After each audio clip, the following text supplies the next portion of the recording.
ام سلمہ رضی اللہ تعالیٰ عنہ کے متعلق کوئی آیت نازل ہوئی؟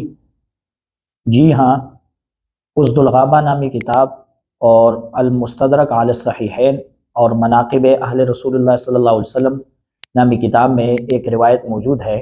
حضرت ام سلمہ رضی اللہ تعالیٰ عنہ فرماتی ہیں کہ میں گھر میں تھی، یہ آیات نازل ہوئی، اللہ تو یہی چاہتا ہے اے اہل بیت کہ تم سے ناپاکی کو دور کرے۔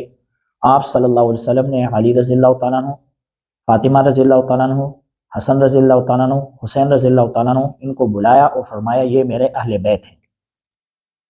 ام سلمہ رضی اللہ تعالیٰ عنہ نے عرض کیا یا رسول اللہ، کیا میں بھی اہل بیت میں سے ہوں؟ آپ صلی اللہ علیہ وسلم نے ارشاد فرمایا ہاں انشاءاللہ۔ تاہم تاریخ کی کتابوں میں اور باقی کتابوں میں اتنا موجود ہے کہ یہ آیت آپ کے گھر میں نازل ہوئی، مگر اس آیت کے متعلق کہ یہ آپ کے متعلق نازل ہوئی، کافی کوشش سے کہیں یہ بات نہیں ملی۔